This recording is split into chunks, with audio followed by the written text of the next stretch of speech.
3주 만에 얼굴을 뵙는 것 같습니다. 무사히 남아프리카 공항을 다녀와서 자가격리 기간을 거치고 성도 여러분들을 뵙게 되었습니다. 모두가 하나님의 은혜라고 생각하고 우리 가운데 역사하시는 하나님을 찬송합니다.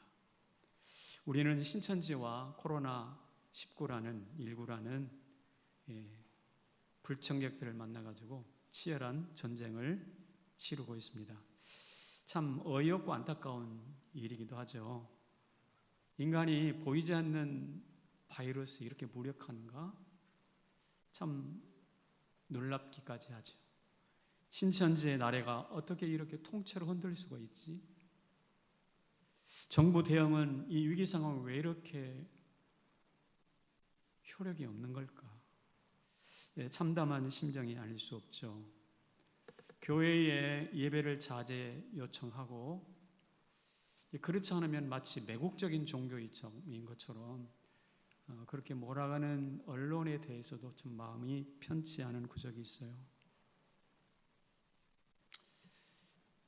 그래서 우리는 인터넷 예배로, 온라인 예배로 전환을 하면서 예배를 드리는데, 그러다 보니까 우리가 그냥 무심코 드렸던 그 예배, 매주간의 예배가 얼마나 우리 가운데 생명줄과 같고 소중한 것이었는지 절절하게 깨달아 알았습니다.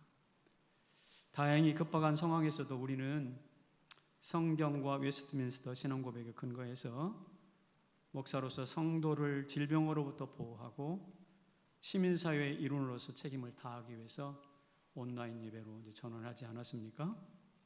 감사한 것은 이런 당회의 결정에 말없이 순종해 주시고 협조해 주신 성도 여러분에게 이 자리를 빌어서 진심으로 감사의 말씀을 드리겠습니다.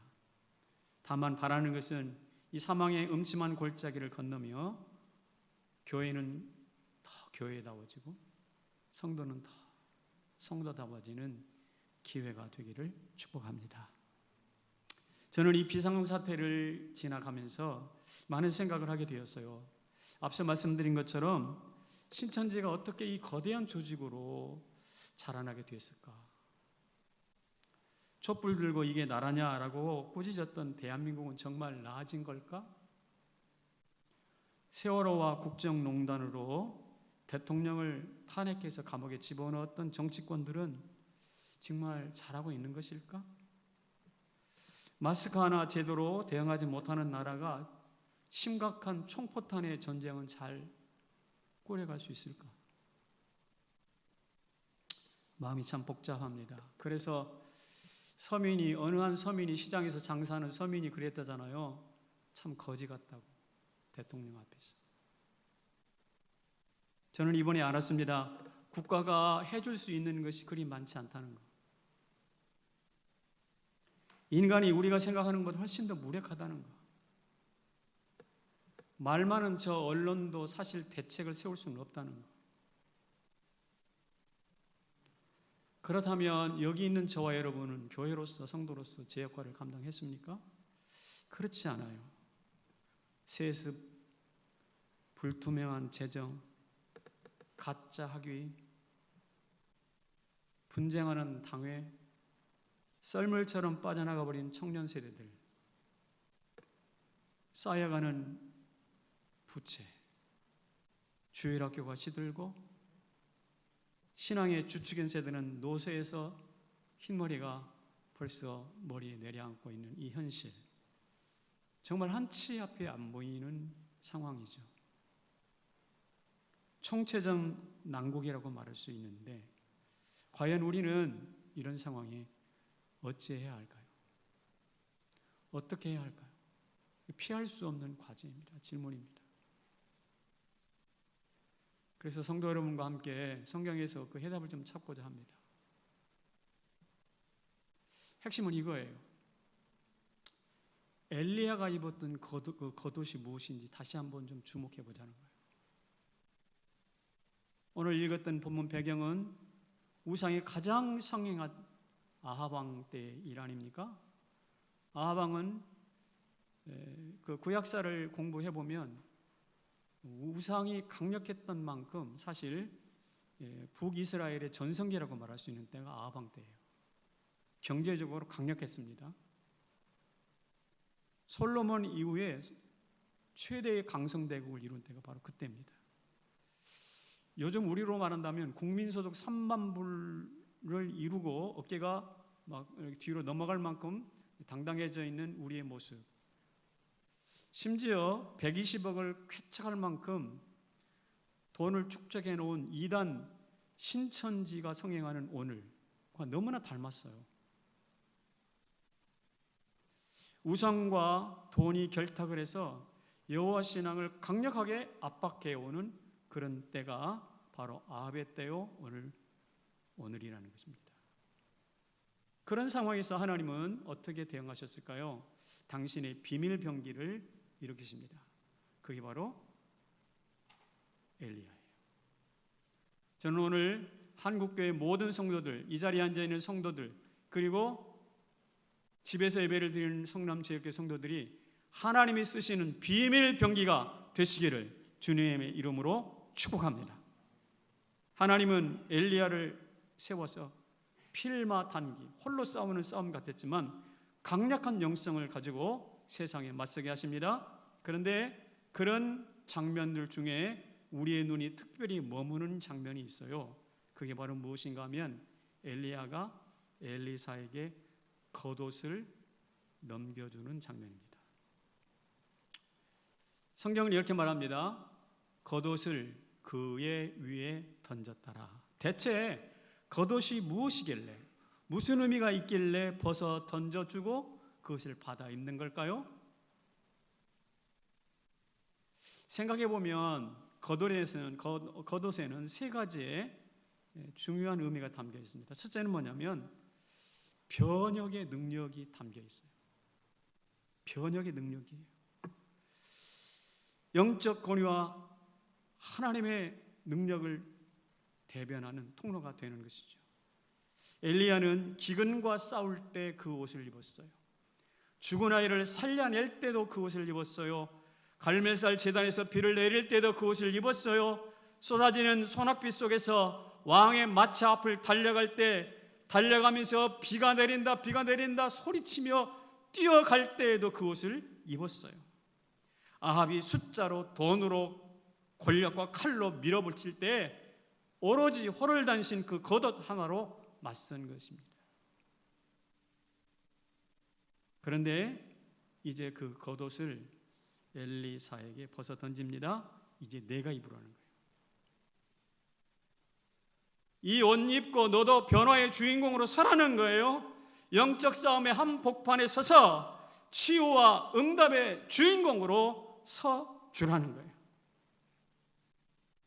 그때에 내게 임했던 그 능력이 바로 너에게도 임할 것이다 라는 무언의 약속인 것입니다.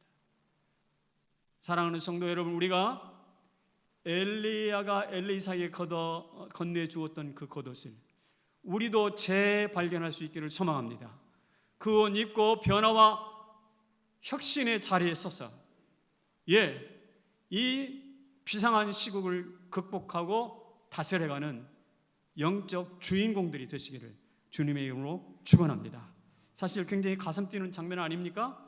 마치 대통령이 육군 참모총장에게 칼을 건네주면서 지휘권을 부여하는 것과 같습니다.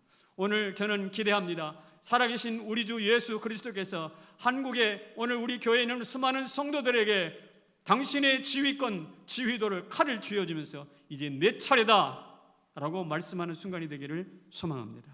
그래서 우리는 비상한 시국에 엘리야의 겉옷을 내게도 좀 입혀주시옵소서라고 기도할 수 있기를 바랍니다. 피하고 도망가기에 급급하지 말고 내 가슴을 적 앞에 내어 밀고 내 가슴을 찌르라고 당당하게 어깨를 펼 수 있는 우리가 되었으면 좋겠습니다. 왜냐하면 그 겉옷은 엘리야가 엘리사에게 건너주고 끝난 게 아니에요. 이 겉옷의 역사는 계속되고 있습니다. 어떻게 계속되고 있을까요? 사도 바울이 이렇게 말씀하고 있습니다. 같이 한번 읽어보겠습니다. 시작. 누구든지 그리스도와 합하기 위하여 세례를 받은 자는 그리스도로 옷 입었느니라. 할렐루야. 여기 모든 성도들 장로님들이시고 성도들이시기 때문에 세례를 받으실 줄 아는데 그 세례는 무엇인가? 그리스도로 옷 입은 것이에요. 우리는 벌거벗은 존재가 아닙니다. 눈을 뜨고 정확히 살펴보세요. 나는 누구의 옷을 입었는가? 그리스도에서 옷을 입었을 뿐만 아니라 또 누구의 옷을 입었을까요? 엘리야가 엘리사에게 건너주었던 바로 그 겉옷을 나도 입고 있다는 사실을 깨달아 아시기를 바랍니다. 이것을 알기 때문에 안 못 보는 바디메오가 어떻게 했나요? 예수라는 소리를 들을 때 벌떡 일어나서 자기 누더기를 던져버리고 벌떡 일어나서 예수께로 달려가는 것입니다. 왜? 예수 그리스도로 옷 입기 위하여. 이 세상에 지금 어려움과 고통 가운데 헤매고 있는 우리 모든 성도들이 벌떡 일어나서 마치 바디메오처럼 예수께로 달려가서 예수 그리스도로 옷 입기를 갈망하기 소망합니다. 그렇게 되기를 소망합니다. 우리가 입는 옷이 무엇인가요? 누더기 아닐까요? 사람이 만들어준, 내가 스스로 지어 입은, 마지막 날에 불타버리는 그런 누더기 아닐까요? 이제 영원히 빛나고 거룩한 백향목으로 지으신 그 옷을 우리 모두에게 입혀 주실 줄로 믿습니다. 두 번째는요, 긍휼의 마음이 그 겉옷에 숨어 있어요. 오늘 21절에 보면 이런 말씀이 나와 있습니다. 한번 같이 읽어볼까요? 시작. 한 겨리소를 가져다가 잡고 소의 기구를 불살라 그 고기를 삶아 백성에게 주어 먹게 하고. 이제 겉옷을 받았는데 겉옷을 받자 엘리사가 했던 반응이지요. 한 겨리소면 2마리거든요. 한 겨리가 소 2마리인데 이 2마리가 어쩌면 큰 재산이에요. 오늘날도 소 한 마리가 얼마씩 할까요? 한 500만 원 할까요? 아마 소 2마리면 1000만 원에 해당하는 재정일 겁니다. 그런데 주저없이 그것을 잡아가지고 백성들에게 먹였다고 합니다. 심지어 밭을 가는 농기구를 땔감 삼아가지고 그 소를 잡아서 고기를 푹 삶아서 먹였다는 거예요. 농부로서 다시 이제는 소나 농기구를 붙잡고 농사짓지 않겠다는 결별선언입니다. 이 결단이 어떻게 나타나는가? 백성들에게 소를 잡아서 고기를 나누어 먹이는 긍휼의 마음으로 표현됩니다. 긍휼의 마음. 겉옷이 불러온 거룩한 파장입니다. 겉옷 입은 자만 일으킬 수 있는 강력한 충격이에요. 우리도 이런 비슷한 경험을 했어요. 중앙 동민들과 우리 따뜻한 밥 한 끼 나눠 먹읍시다 해가지고 우리가 펼쳤던 프로그램이 있었죠. 뭐죠? 동네방네였어요. 이 동네방네 우리 밥 한 끼 먹읍시다라고 시작한 그 동네방네가 어떻게 됐나요? 수천 명이 모여서 같이 밥 나눠 먹는 이 중앙동의 이 성남 시내가 언론이 주목하는 행사가 되지 않았습니까? 무엇입니까? 겉옷을 입은 자들을 통해서 일으키시는 파동이에요. 이런 파동은 오늘 우리를 통해서도 계속 이루어지기를 주님의 이름으로 축원합니다. 엊그저께 총회로부터 구제헌금에 관련된 공문, 협조 공문이 왔더군요. 코로나19로 고생하는 여러 환자들이나 의료진이나 공무원들을 좀 지원합시다라는 도움의 손길을 요청해 오셨어요. 사실 이 일이 뚝 터지자 우리 교회 몇몇 성도들이 벌써 반응을 보이신 분들이 헌금하시겠다고 의사표명을 하신 분들이 계셨거든요. 이게 우리 교회 저력이구나라는 생각을 했는데 적극적으로 동의합니다. 이럴 때 우리는 긍휼의 마음, 마치 엘리사가 자기 소 잡아서 불태워가지고 긍휼의 마음을 백성들에게 전한 것처럼 우리도 그렇게 할 수 있으면 얼마나 좋을까요? 자막으로 계좌번호를 좀 소개해드리겠습니다. 특별 재난헌금이에요. 성령께서 말씀하시면 순종하시고 십시일반 모아주시면 참 좋겠습니다. 네, 세 번째는 이것입니다. 세 번째는 수종의 섬김이 있습니다. 21절에 이렇게 성경은 기록하고 있습니다. 일어나 엘리야를 따르며 뭐 했더라? 수종 들었더라. 여기서 수종이라는 말은 일회성이 아니에요. 한 번 하고 뚝 끝나버리는 게 아니에요. 일어났다, 따랐다, 수종 들었다, 섬겼다라는 이 동사들이 연이어 나오는 연속 동작이에요. 소 12마리로 밭을 일굴 정도면 대단히 분홍이었을 거예요.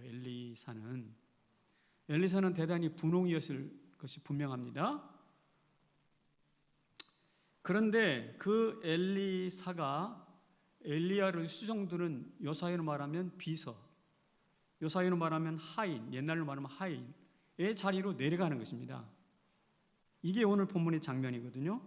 신분질서가 분명했던 시절, 그게 과연 쉬웠을까요? 다시 말해서 양반이 저 머슴되는 게 쉽겠느냐고요. 절대 그렇지 않습니다. 자기 자유를 버리고 남의 예속으로 들어가는 자, 결코 쉬운 일 아닌데 엘리사는 그 일을 선택합니다. 이게 바로 뭐냐? 겉옷의 능력이에요.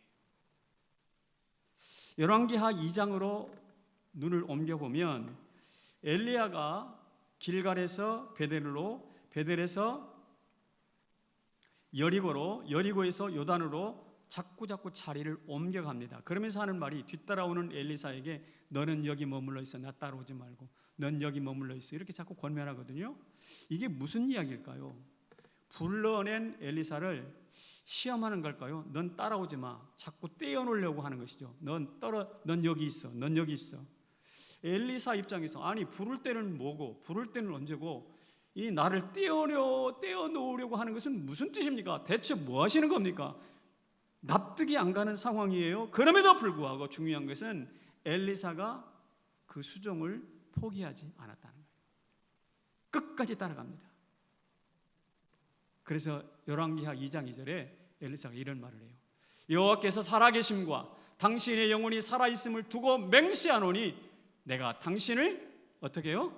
떠나지 아니할 것입니다. 우리말로 한 번 싸부는 영원한 사부라는 거예요. 일수불퇴의 자세입니다. 수모를 겪으며 수종드는 섬김은 그래서 볼 때 겉옷 입은 자만이 할 수 있는 독특한 품격이에요. 저와 여러분이 이 자리에도 동일하게 그런 능력으로 반응할 수 있기를 소망합니다. 제가 지금까지 3가지 말씀드렸어요. 변혁의 능력과 긍휼의 마음과 수종드는 섬김. 이게 겉옷을 받은 사람에게 나타나는 3가지 특징입니다.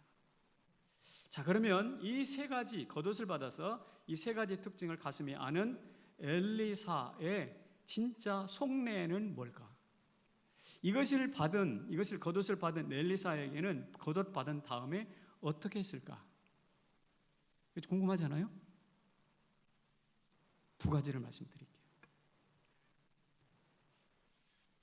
엘리야가 묻습니다. 엘리사야, 내가 너한테 뭐 해줄까? 그랬더니 엘리사가 한마디로 탁 이렇게 말합니다. 열왕기하 2장 9절에서 당신의 성령이 하시는 역사가 갑절이나 내게 있게 하옵소서. 같이 한번 읽어볼까요? 시작. 당신의 성령이 하시는 역사가 갑절이나 내게 있게 하소서. 이것을 옛날 성경에는 갑절의 영감이라는 내용으로 썼습니다. 갑절의 영감. 겉옷을 받고 엘리사 가슴속에 한마디로 포기할 수 없는 소원이 하나 있었어요. 갈망이 있었어요. 그게 뭐냐냐? 저 엘리야 선생님보다 갑절이나 내게 영감을 주시옵소서라는 거예요. 왜냐하면 자기가 헤쳐가야 될 상황이 비상하다는 것을 엘리사 자신이 너무나 잘 알기 때문이에요. 아직 상황은 끝내지 않았어요.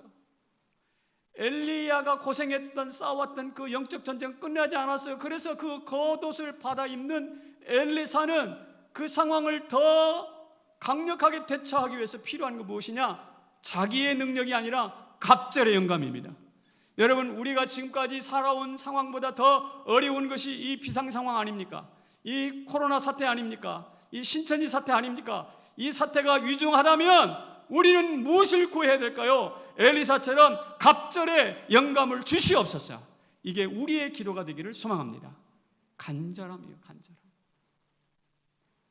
따라서 더 깊이 묵상하고 더 깊이 기도하고 더 깊이 사랑하고 더 넓게 바라보고 소를 잡고 쟁개를 불태우는 그런 심정을 가지고 하나님 나에게 갑절의 영감을 주시옵소서. 한국교회 갑절의 능력을 주시옵소서. 성남제일교회 갑절의 능력을 주시옵소서. 그래서 이 위급한 상황을 짊어지고 십자가 짊어지듯 짊어지고 갈 수 있는 저희들이 되게 하여 주시옵소서. 그렇게 기도할 수 있기를 바랍니다. 여러분, 교회는요, 영감이 없으면, 영성이 없으면 무시당해요. 세상은요, 돈 싸움인 것 같지 보이지만 실제로 돈 싸움 아니에요. 예, 영성의 싸움입니다. 여러분, 신천지가 무슨 재주로 그렇게 몇 천억의 돈을 모았을까요? 가짜 영성 아닙니까? 예, 가짜 영성입니다. 그런데 가짜이지만 그것이 영성의, 영에 관한 부분이기 때문에 예, 그런 힘이 따라 붙는 거예요. 사랑하는 성도 여러분, 우리 갑절의 영감을 구합시다. 돈 싸움 아니에요. 바이러스 싸움 아니에요. 영감의 싸움이에요. 그렇다면 이 영감을 가지고, 이 갑절의 영감을 가지고 뭐 할 건데요? 뭐 할 건데요? 다시 말해서 엘리사는 자기가 해야 할 사역이 뚜렷했습니다.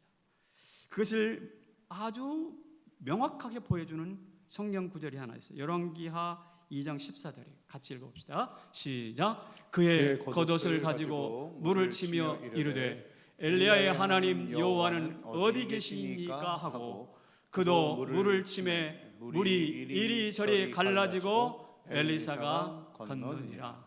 예, 그 겉옷을 가지고 여호와 하나님 어디 계십니까? 그 물을 쳤더니 물이 어떻게 됐다? 이리저리 갈라졌다. 그리고 건너갔다라는 것입니다. 이 장면은요, 모세가 홍해를 가르고 여호수아가 요단강을 갈랐던 장면을 떠올립니다. 무슨 뜻입니까? 지금 상황은 어렵지만 모세와 여호수아와 맞먹는 일꾼이 생겼다. 일꾼이 나타났다. 바로 너야.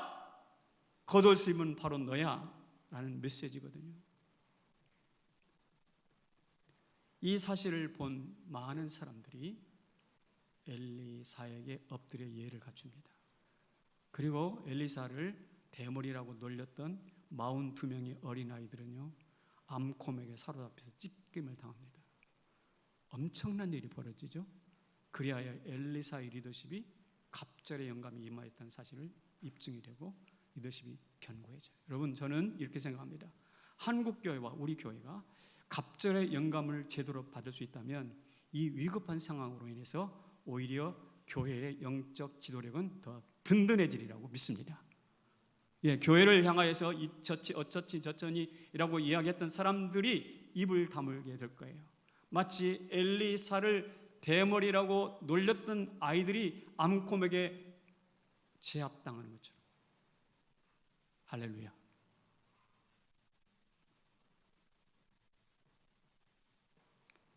여기서 우리는 질병과 이단을 통해서 갈등을 겪고 있는 우리 자신들을 한번 돌아볼 수 있기를 바랍니다.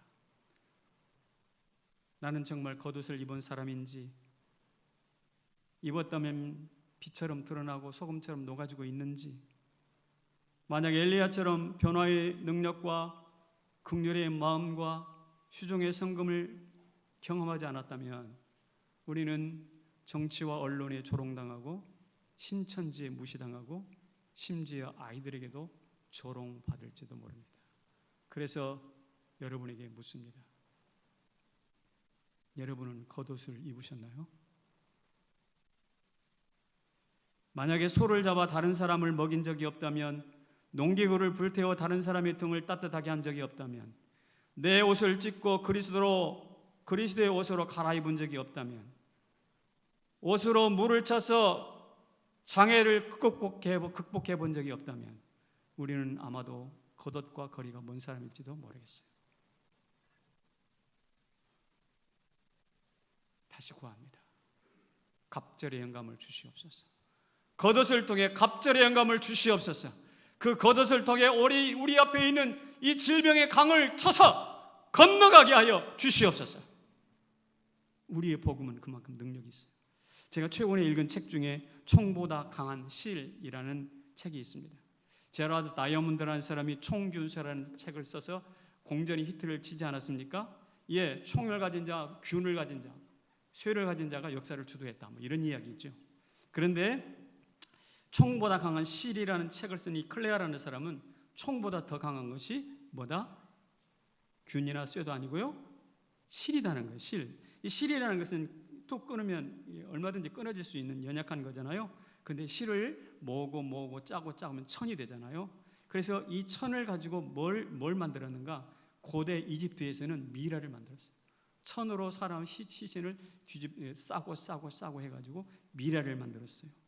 중국에서는 이 천으로 뭘 만들었는가? 비단을 만들었어요. 그리고 이 중국에서 만든 이 비단이 뭘 만들었는가? 실크로드 들어보셨죠? 동서양 무역의 실크로드, 이 무역을 만들었어요. 그리고 무역을 하면서 이제는 그 큰 돛을 만들어서 천을 짜고 돛을 만들었어요. 그 돛을 달고 항해, 장기, 먼 거리 항해가 가능합니다. 그래서 항해술이 가능해졌다는 거예요. 참 타당한 이야기거든요. 그리고 특이한 것은 산업혁명도 면방직공업, 실 잡는 일로부터, 그래서 천 짜는 일로부터 시작됐어요. 산업혁명이. 더군다나 요새 합성섬유가 만들어지지 않았습니까? 합성섬유가 만들어지면서 특별히 100m 달리기 하는 사람들이 공기 저항을 막기 위해서 특수한 섬유를 만듭니다. 그리고 그 특수 섬유를 가지고 우주에 날아가는 우주복을 만든다고 해요. 그러니까 이 사람이 바라보는 것은 아무것도 아닌 이 뚝뚝 자르면 잘라지는 이 실 한 올이 모여서 역사를 만들고 항해술을 만들고 미라를 만들고 무역로를 만들고 우주여행도 가능하게 하고, 그러니 알고 보면 총보다 더 강한 것이 뭐다? 실이다. 대단히 타당성이 있는 이야기예요. 제가 그 책을 읽고 동의를 합니다. 자, 그러면 제가 질문해 봤어요. 그 실의 정체는 도대체 뭐냐? 그 실의 정체가 뭐냐요? 실의 정체는 뭐냐면 연결입니다. 연결해 주는 거예요. 나와 너를 연결해 주는 게 실이에요. 실. 연결인데 여러분, 이 연결의 가장 최고봉이 무엇일까요? 가장 위대한 연결이 무엇일까요? 그것은 바로 하늘과 땅을 이어주는 십자가라는 연결입니다. 하늘과 땅을 이어주는 십자가라는 연결입니다. 이 십자가라는 연약한 연결이었습니다. 백성들의 로마의 군병에 의해서 끊어지고 깨어졌던 연결이었습니다. 그러나 그 연결은 역사 속에서 영원히 끊어지지 않았단 말이죠. 하늘과 땅을 이었단 말이죠. 구원을 이루었단 말이죠. 그래서 가장 위대한 실이 무엇인가? 바로 우리가 믿고 있는 하나님의 사랑의 실이고 은혜의 실이고 우리를 붙잡아 주시는 하나님의 능력의 실인 줄로 믿습니다. 그렇다면 이 실이 오늘 우리를 붙잡고 있잖아요. 그렇다면 오늘 이 실을 통해서 우리의 있는 이 어려움도 능히 극복하게 될 줄로 믿습니다. 믿으십니까? 그리고 그 십자가를 이었던 그 실은 오늘 우리에게 겉옷으로 지어져서 입혀졌어요. 겉옷. 그래서 제가 여러분이 다시 한번 묻는 거예요. 여러분들은 겉옷을 입었냐고. 한번 우리 자막을 보고 읽어볼까요? 어디? 남아프리카 공화국의 맥콜리 목사. 제가 이번에 남아공에 가가지고 두 가지로 감동을 받았습니다. 하나는 사람 때문에 감동을 받았고 하나는 책을 통해서 감동을 받았는데요. 사람은 누군가 하면 박기성, 이경숙 선교사님이세요. 거기가 지금 더운 시간이거든요. 더운 때인데 그 더운 여름 떼약볕에서 우리를 섬기느라고 쉬지 않고 뜁니다. 특별히 이경숙 선교사님 여기서 10m를 가는 것도 뛰어가. 콩콩콩콩 뛰어다는데 여러분, 이경숙 선교사님 나이가 60입니다. 숨 가쁘고 다리 아프고 땀이 솟고 근들 그러지 않겠어요? 그런데 계속 뛰어다녀요. 우리뿐만 아니라 거기에 방문하는 모든 사람들, 거기에서 예배에 임하는 모든 그 흑인들, 모든 사람 섬길 때 뛰어다니더라. 참 감동이었어요. 그래서 저도 모르게 이런 말이 제 입에서 튀어나왔어요. 야, 우리 교회에도 저런 성도가 계셨네. 함께 성남에 있을 때는 몰랐는데 이 남은 남아프리카 공화국에 와서 보니까 저렇게 열정을 다하여 내 몸 망가지도록 뛰어다니면서 이 더위에 고생하는 저런 선교사들이 있었네.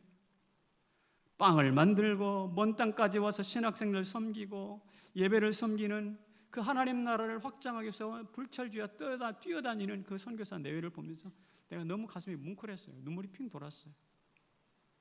그리고 여러분들에게 이렇게 말씀드리고 있습니다. 성남제일교회 성도들이여, 자랑스러워하십시오. 우리는 귀한 선교사를 낳은 교회입니다.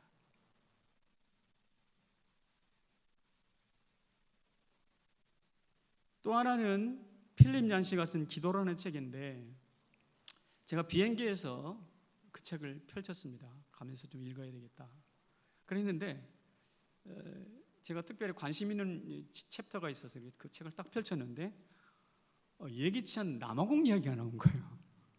그 책이 꽤 두터운 책인데 제가 읽으려고 딱 펼쳤는데, 거기 내가 지금 어디 가고 있어요? 남아공 가고 있는데 남아공 이야기가 나온 거예요. 참 하나님의 좀 특별하신 인도하심인 것 같아요.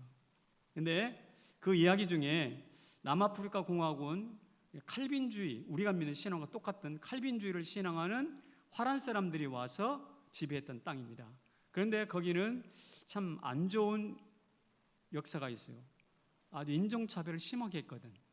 흑백 인종차별로 사람들 많이 핍박했어요. 그러니까 성경이 가르쳐주는 신앙 고백도로 산 거예요, 안 산 거예요? 안 산 거예요.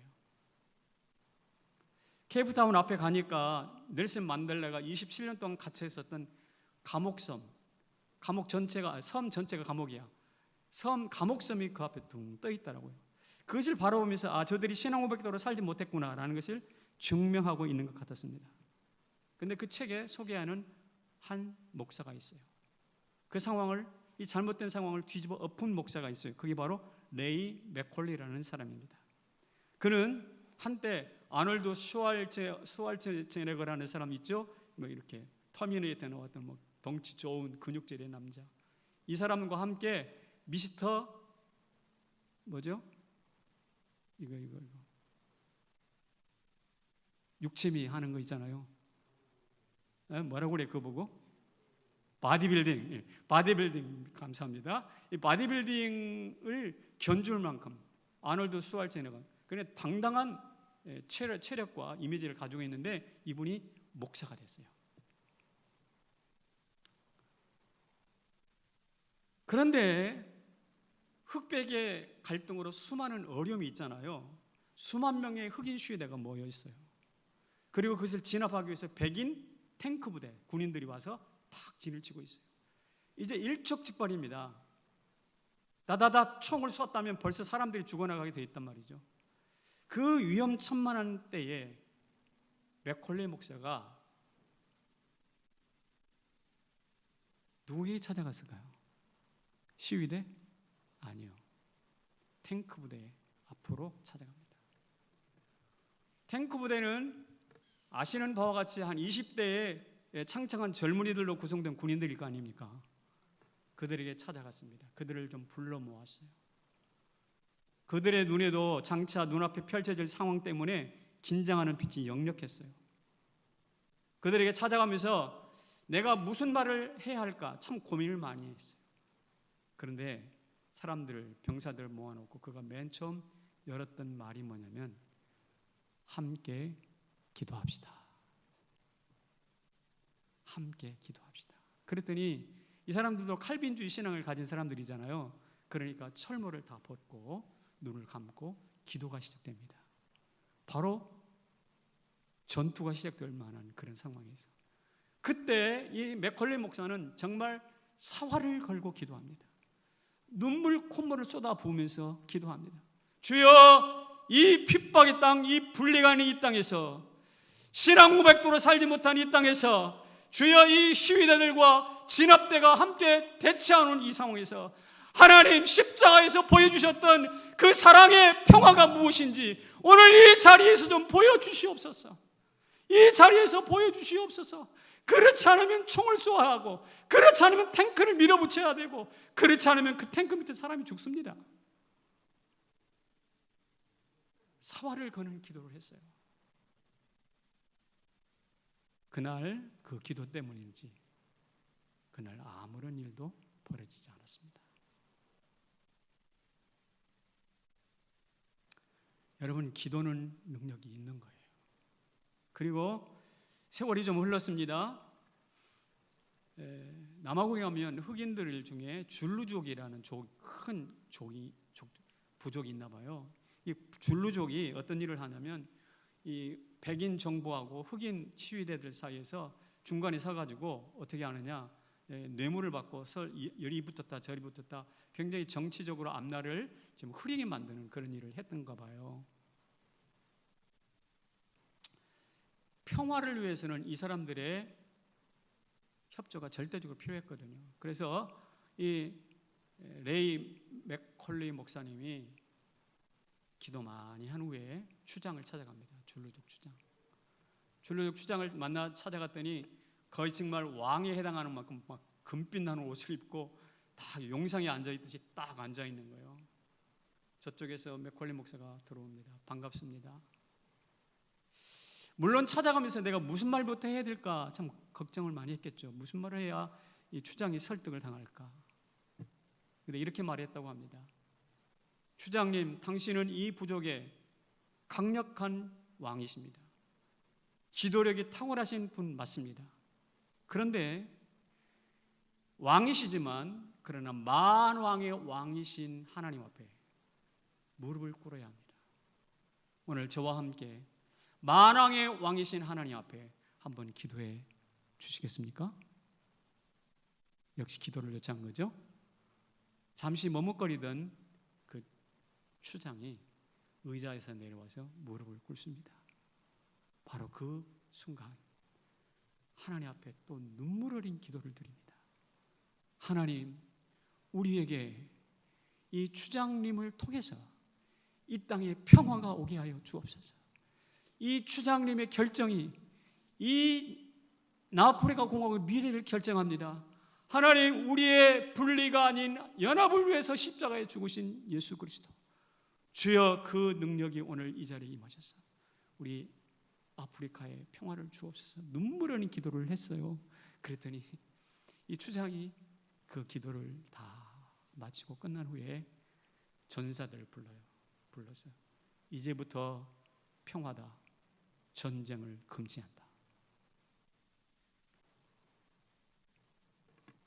물론 아프리카가 남아프리카 공화국이 그 한 사람 때문에 그렇게 되지는 않았을 것입니다만은, 그러나 우리 함께 기도합시다, 우리 하나님께 엎드립시다라는 이 말 한마디에 최초로 흑백 정권이 평화적인 정권 교체를 했어요.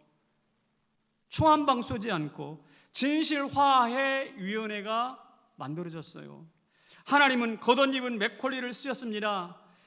기도의 능력을 믿는 맥컬리를 쓰셨습니다. 그리고 맥컬리는 남아프리카 공화국의 역사를 바꾸었습니다. 그런 맥컬리가 남아프리카 공화국에 있었다면 오늘 이 코리아에는 여러분과 제가 있어야 되잖아요. 우리 뭐하러 있는 거예요?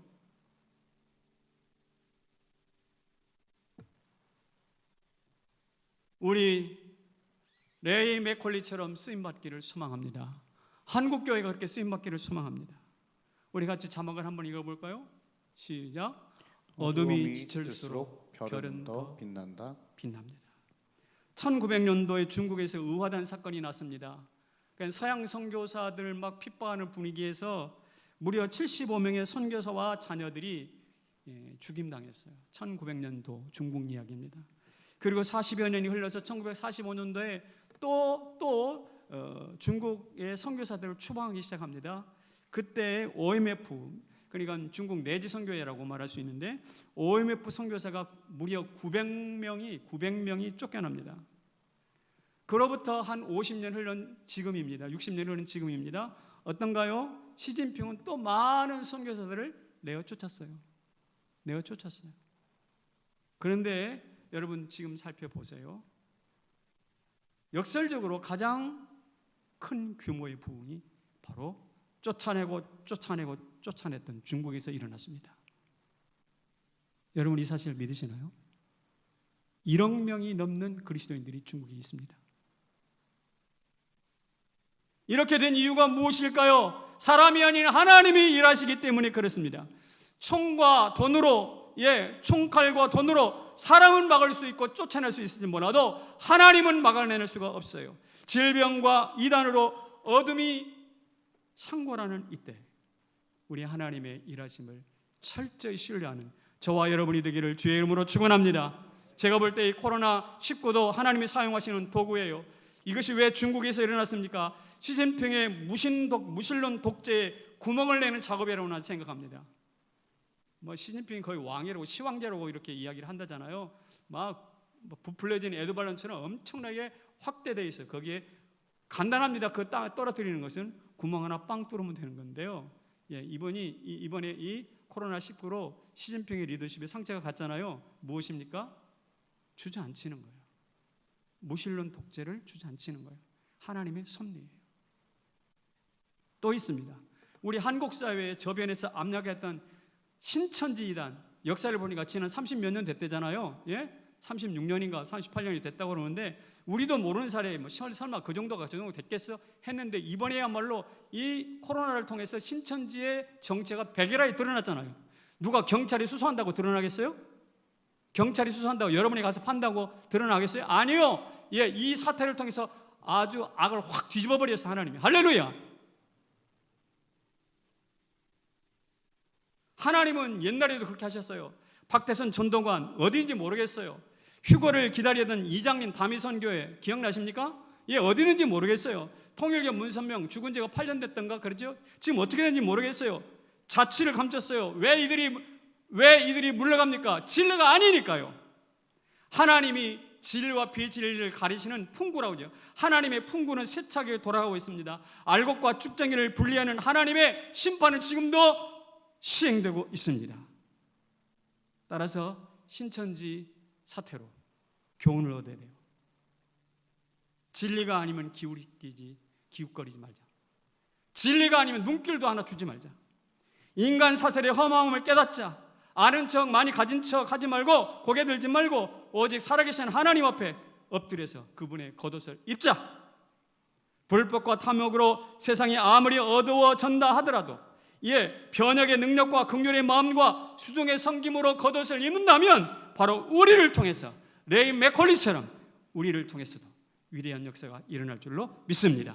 눈앞에 펼쳐지는 질병, 사람들의 숫자, 환자들의 숫자에 일이 일비하지 마시기를 바랍니다. 그 뒤에 계시는 하나님의 손, 전능하신 하나님의 손, 여호와 라파 되신 치유의 하나님의 손을 주목하시기를 다시 한번 당부드립니다. 사랑하는 성도 여러분, 그렇다고 마스크는 벗지 마십시오. 마스크 쓰고 손 씻고 열심히 씻고 뜨겁게 기도합시다. 분명히 코로나19 물러갈 줄로 믿습니다. 분명히 이단 사설들은 이번 기회에 백일하게 드러나고 척결될 줄로 믿습니다. 이렇게 하시는 이유가 뭘까요? 진리인 너희는 더욱더 진리가 되어라. 진리로 살아라. 하나님의 당부예요. 우리의 시선이 병이 아니라 하나님께 주목되기를 주의 이름으로 축원합니다. 결론을 맺겠습니다. 저는 하나님께 참 감사했습니다. 우리가 올해 훈련을 쉬고 있죠? 쉬고 있어요. 만약에 쉬지 않고 올해도 여전히 훈련을 했다면 어떻게 됐을까요? 훈련 지금 중단해야 되잖아요. 얼마나 타이밍이 절묘한지 모르겠어요. 얼마나 타이밍이 절묘한지. 우리가 그리고 작년에 후반기 때 예배 캠페인 했잖아요. 예배 바로 드립시다. 바로 드립시다. 그런데 우리가 애를 쓰긴 했지만 미완성이었어요. 그런데 이번 사건을 통해 가지고 모든 성도들이 교회 와서 제대로 된 예배 드리셨다고 갈망하잖아요. 하나님의 한방. 우리가 막 6개월 내내 캠페인 했지만 하나님은 한방, 코로나19 한방 빵 터뜨리니까 모든 사람들이 예배 제대로 드리고 싶다고 갈망하는 상황이 됐어요. 나는 이것이 하나님이 하시는 일이라고 보는 거예요. 하나님의 타이밍, 훈련 멈추게 하시고 예배 바로 드리자고 하는 우리의 수고를 하나님이 그래 잘한다, 내가 너 도와줄게 하고 이 상황을 탁 이끌어 가시는 이 하나님의 절묘한 타이밍을 발견할 수 있기를 바랍니다. 그리고요, 어떻게 해요? 하나님이 물으시는 거예요. 지금도 하나님이 일하시는데 너희는 겉옷 입었냐? 마지막으로 묻습니다. 여러분, 겉옷은 입으셨나요?